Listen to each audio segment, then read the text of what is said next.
So in this video, we're going to just talk a little bit about what the illegals bring to the table. And this is exactly why when people see stories like these, they're going to vote for Donald Trump. All right. So this is the story here. This happened up in Somers, which I always thought was a good, decent area, but apparently there's some illegals living there.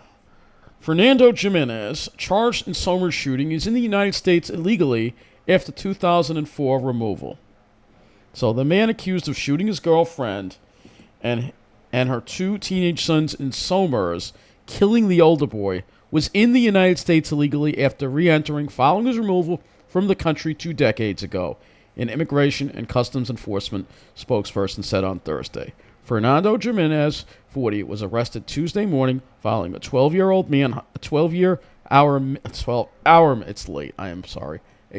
manhunt that began soon after Christina Raimondi's parents rushed to their apartment on Route 6 after getting a call from the younger son and found her and the boys with gunshot wounds.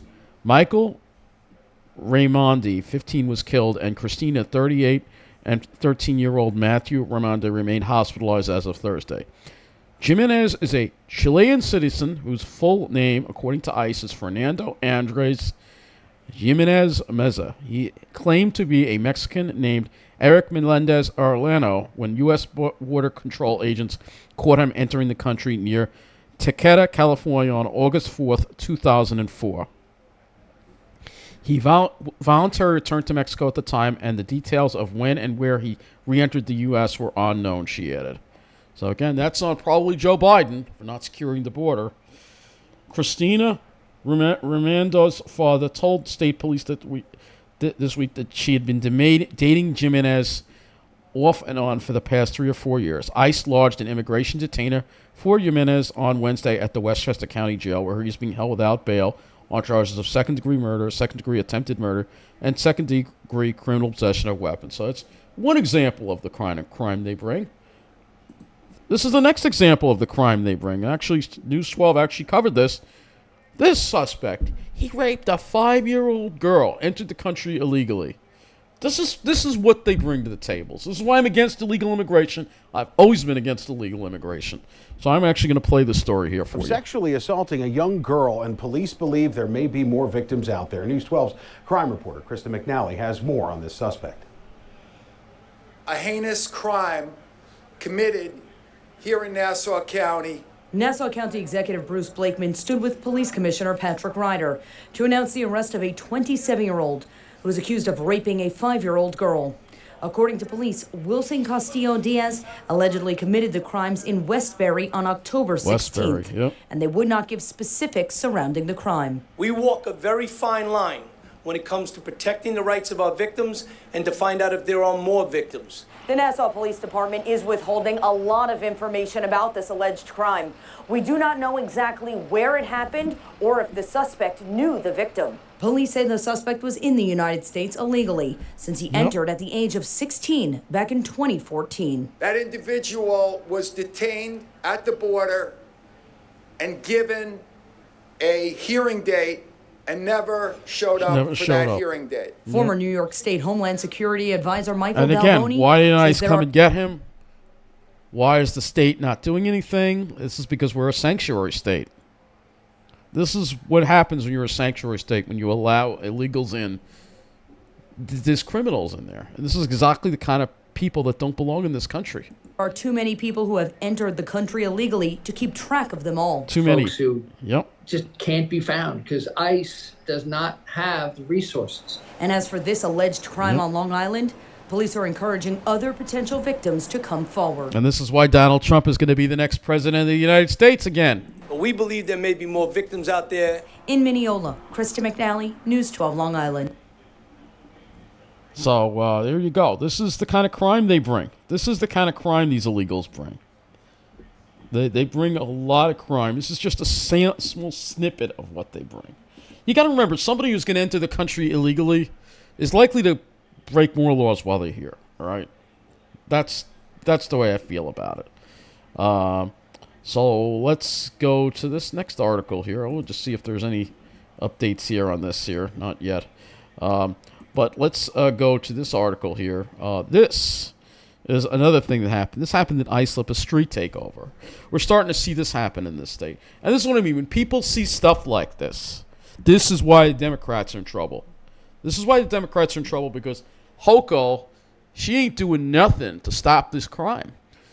She thinks, oh, crime is down, crime is down, crime is down. You know, it certainly doesn't feel like crime is down. When I look around, it certainly doesn't seem like crime is down when I see the kind of people hanging around all over the place. The people that should be in jail, illegals that shouldn't be here. So here we go. So we're going to play this video for you. This was crazy. Safety concerns in Suffolk tonight after another so-called car meetup caused a lot of chaos in a quiet neighborhood. Residents are now shaking their heads at what happened. News 12 Cecilia. I think Dowd illegals are behind a lot of this stuff. I really do. Islip with more. Cecilia, good evening. Well, Joe, that's right. The scene here was utter mayhem, and officials say it was dangerous. There were throngs of people here. There were cars doing stunts, and traffic was blocked. It all went down here at the intersection this is the kind of lawlessness Comac that we Road have going and the Sunrise on. Highway Service Road. It's unbelievable. This is why the Democrats are in trouble. The latest street takeover happened in the early hours of Sunday morning in Islip. Large crowds with phones in the air, recording everything, just being extremely disruptive. It looks like a beat-up, tricked-out car. The illegals love driving those things. There were small fires that we were observing. And this car fire, too. In a drought, too. They could have started a brush fire. Doing donuts in the middle of the street. There's burn Driver marks. fled the scene probably because he's not here legally. Total chaos. Police say 2 officers responding were involved in 2 separate crashes, and there were 2 other crashes as well. And I saw smoke like from burning rubber, so I was like, oh, that's cars, not gunshots. So I was gonna go look, and I see that there's hundreds of people over there. This resident is fed up. I was disgusted. I really was. This is what our society's come to. Islip fire officials say this was a major safety issue. This is what happens when there's no Prevented consequences some for breaking firefighters the law. from getting to their firehouse. They had no way of getting to the firehouse to respond, so we actually had to respond with a lighter crew. Legislator Sam Gonzalez says he and his colleagues are working on a resolution to put a halt to these gatherings. Bigger fines, confiscations is what we need to do. And we need to do this fast before someone dies. Yeah, exactly. Eyewitness Tavion But Baker said many of those rush in Albany participating to had get their this faces done. shielded. Most of them had masks, Halloween masks or ski masks. It went from something reckless and a little bit fun to something that became real serious. This is the kind of stuff they do south of the border. Now, we did ask for interviews with the Suffolk County Police Commissioner and the Suffolk County Executive, but they were not made available. Reporting from Islip, Cecilia Dowd, News 12, Long Island. So, we got another story here. Let's see if illegals are involved in this one. Let's see. DWI. Let's see. Oh, yeah. Probably. Riverhead man. He's got 3 names. Probably another illegal. So, this is just some of the example of things that they bring. Just some of the example. And then we could go to 1010 Windsor. I know they're going to be talking about the election. But there's a lot of crime in the city that they're bringing too.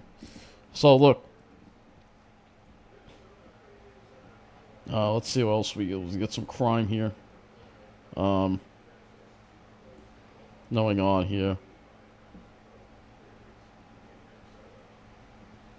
This is yeah, they got some crime in here. Crime inside Macy's store. Here we go. Let me guess. Roosevelt Field? No, that happened at Smith Haven Mall. This guy stole sunglasses because we have bail reform. You steal stuff, they just get right out of jail again. So people see these things. They're forgetting about everything else about Trump and all the other bad, but they're seeing somebody who's addressing the crime issue. You don't see the Democrats addressing this. You only see the Republicans addressing this. So this is why you're seeing what you're seeing. This is why you're seeing what you're seeing. And as much as I can't stand Trump, Trump discusses these things. He speaks about the crime. The Democrats do not speak about the crime. Well, they just say crime is down. When I know it's not down. It's not down. All right. Look at this. Another deli worker beaten during robbery. Crime's out of control in the city. You know, the subway crime is continuing to be a big problem. Can't even get started. Don't even get me started with that yet. Yet in New York. Yep. This man here, who should be a hero, by the way. This guy should be a hero. Daniel Penny protected jury watches a video car of the subway tow. He protected people on that subway from somebody who was going to kill other people. He's a hero. But only in New York do we actually treat heroes like criminals. And these are just some of the things in this video. This is why Donald Trump is winning. This is why Donald Trump is winning. Because the Democrats have failed to address the crime. And there could be a whole bunch of other horrible things about Donald Trump. But if he's the only one addressing the crime, and the crime and the illegal immigration is what's bothering people, then they're going to side with Donald Trump. So this is where the Democrats have failed on this. They really have failed. All right? And I know some of my viewers have commented about this. They're like, well, you shouldn't be supporting Kamala. She's supporting all the crime you're dealing with. You know? But this is what I'm saying. So, and again, we still don't know who the next president is going to be. We still don't have the information. But Donald Trump has really got a pretty good lead right now. Yeah, he's well ahead in Pennsylvania. I think he's got Pennsylvania. He's going to win this. And even if you look at the popular vote, where's the freaking popular vote here? They didn't even show it to you. Really? They only show you the electoral vote, but he's way ahead in the popular vote too. So let's see, maybe we can get the popular vote here. Here we go. Yeah, he's pretty ahead in the popular. He's 51.2%, 47.2%. I mean, it's close, but it's not that close. So obviously, people are fed up with the crime. They're fed up with the illegal immigration, and they showed that tonight. I can't say I blame them, but I try to look at the big picture. I don't just try to look at one issue. But this is what the people of this country want. Now it's Donald Trump's chance to get this crime under control, get these illegals out of here, repeal bail reform and all this other stuff, because these are the core issues that the Trump voters are voting on. So that's all for this video. Thank you for watching.